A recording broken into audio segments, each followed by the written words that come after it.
Right, you know it goes 4 decks. You pick a deck. If you can't decide,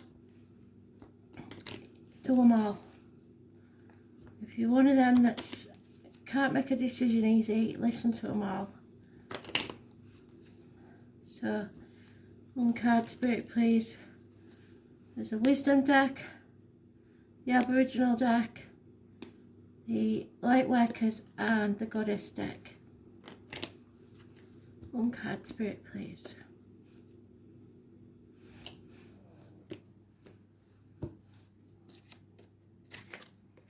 Strength. Wheel of Fortune reversed. Magician reversed. And the Tower. Okay, so we'll start with the Lightworkers deck.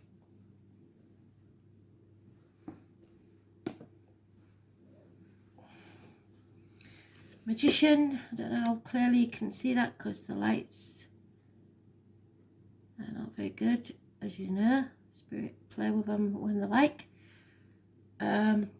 This is anybody born on the 1st or the 28th, living or past, state for your diary or address. Massively important in a negative way. Health issues, because it is the patron saint, sort of, in the tarot of the medical field. This is somebody wearing a false mask in a situation, lies, deceit, pretending to be something you're not. Depression. It is, at the very worst, black magic. It's energy vampires, etc. Drug dealers, criminals, anybody you have just suspicions about. It's Gemini energy. It rules the hands, arms, shoulders, and communications and siblings. So what do we need to know, Spirit, about that one? You are not manifesting positively. All your thoughts are negative, and that doesn't bode well.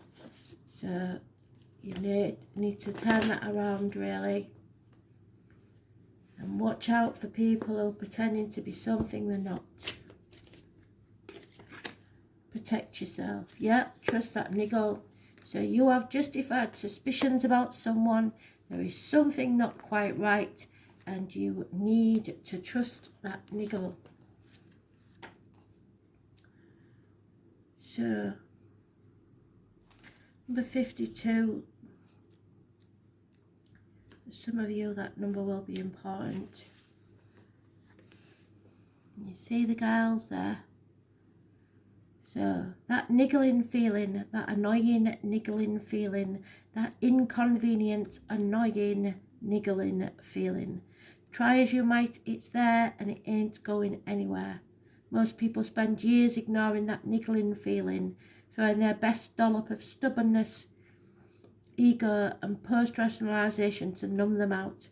It's exhausting, and until you face the niggle, life just throws more shit at you. To draw your attention to the light within you that's burning to come out. The niggle is an arrow pointing to what is standing in your way. The relationship, the conversation, the decision, the shift that needs to be made, the stone in your shoe. Often we feel the niggling feeling in our body first. Many people think that intuition is something from a higher realm, but in fact it is the body that is the intuitive one. Working through our senses to deliver vibrational information. It takes just a moment every day to scan your body, to receive the intuitive intelligence and act on it quickly. You are being called to face that niggle now. If you don't face it, the universe is going to throw something much bigger and much more obvious in your path. And then you will likely regret that you didn't answer the niggle in the first place. I know it's scary, but you are safe, so answer that niggle now. What is that niggling feeling trying to tell you? So your ancestors, your spirit family are trying to tell you that something's not quite right there. 1st or the 28th, negative energy. Wheel of Fortune for the Goddess deck, the Aboriginal deck, sorry. Those born on the 10th, which is today, living or past, date for your diary and address, massively important in a negative way. This is a run of bad luck, a change you don't want to happen.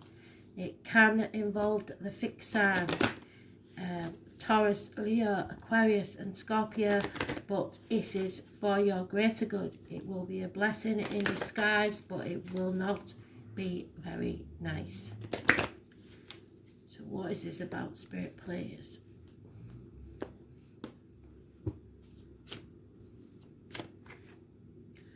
Clarity. It has to happen for you to see things as they really are. This is your throat chakra and it needs to be said. Something needs to be spoken. The truth.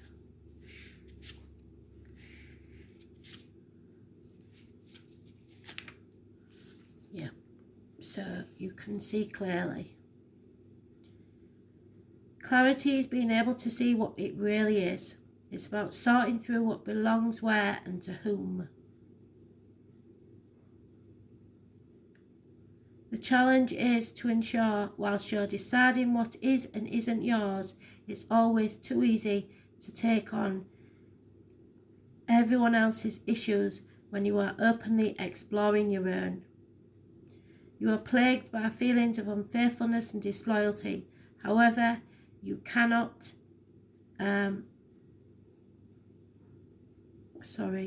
understand where these are coming from. Although you would like to wear the burden of being unfaithful and disloyal, it just doesn't quite fit in this instance. The reason it doesn't fit is because it's not yours in the first place. You are being manipulated, and the situation you are involved in requires a scapegoat, and you're it. So now is the time to investigate this situation further, and you'll quickly find clear evidence it's not your issue. It's time to step away, stop being a martyr and call their bluff. The person involved will back down quickly and will realise they have been caught out.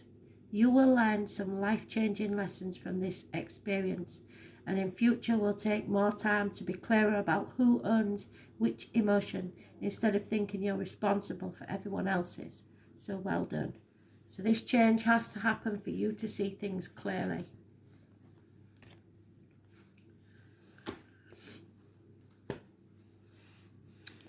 The Wisdom deck. You are strong enough. You've battled the demons within and without and come out stronger than before. This is Leo energy. It rules the heart, the back and self-expression. You may be dealing with a Leo. This is those born on the 8th or the 26th, living or past, date for your diary and address, massively important in a positive way. The Leo could be someone that you are fighting, or someone that is there to be an ally. Either way, you are strong enough to get through this. It is a fight and you need to conquer something, even if it's something within yourself.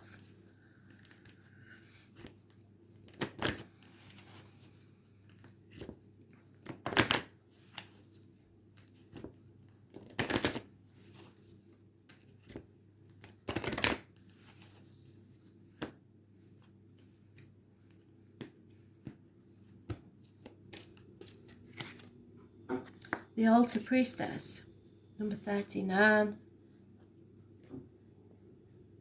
So, there she is straight away. The Sage's step. The world is waiting for you to take your place in sacred meditation. As your ally, the Altar Priestess brings you the ritual of reverent interaction with the mundane world. You're being required now to see everything as sacred. All of life as a meditation, and every action as a prayer of devotion. So in other words, everything you think, everything you do, everything you say is putting it out there to the universe of what you require. When you're able to perceive the world in this way, your question will lead you to the appropriate answer.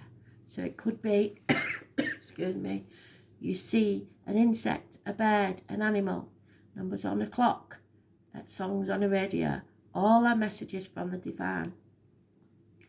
If all is sacred, how can anything be wrong? So if you're believing that what you want is wrong, then you are wrong.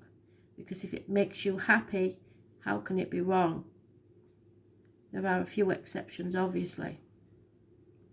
Ask how you can shift your consciousness to see your circumstances through the eyes of the divine, and you will realize how perfect and sacred everything is right now.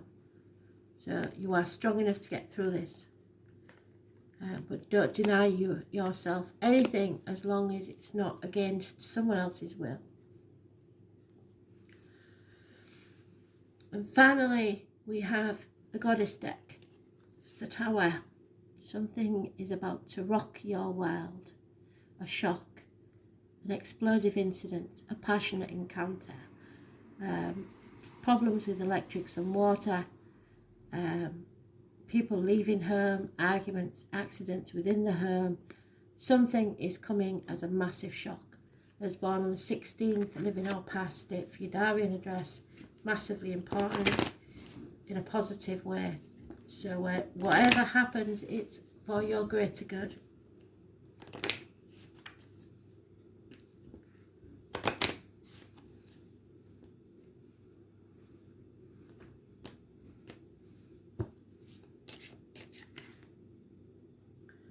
Sekhmet, the Egyptian lion goddess. So there could be a Leo again involved in this situation. Sekhmet is the Egyptian goddess. So Sekhmet.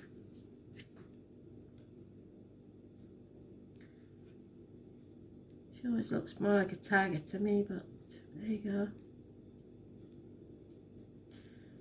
I'm not sure what year the tiger is, so you'll have to look that one up because that could be an extra message. The year of the tiger in Chinese astrology. Sekhmet has the head of a lion and the body of a woman. She is fierce, guard and protectress. Protectiveness and loyalty, obsession, no limits or boundaries, overindulgence and mind-altering substances, chemical dependency, susceptibility to control or trickery. Sekhmet appearing in your card spread asks you to protect yourself from harm, both caused by others and by yourself. So I did mention it today, but if you don't know, the easiest way to protect yourself from energy vampires or psychic attacks is to imagine yourself within a bubble. It cannot have any entry point or exit point. It must surround you everywhere, and know that it is like a force field made by your ancestors and family in spirit. Imagine that in your head, and that is your protection. It doesn't have to be for long, and it will work. Self-harm may be through drugs, alcohol, or may be the result of a toxic relationship. You may also find that you have been used by others for the achievement of their own ends. You may have allowed yourself to be controlled or subdued or diverted from your real passion. Make sure others do not get the credit for your hard work. Examine yourself and your situation and then refocus. Like a lioness hunting, gather yourself together and follow your real destiny without being sidetracked again. When you find what you really want, pounce on it and do not let go. So you may be involved with a lioness, a Leo, or someone born in the year of the tiger, but it's going to be a shock to people, and there will be a need to protect yourself probably. Thanks for listening.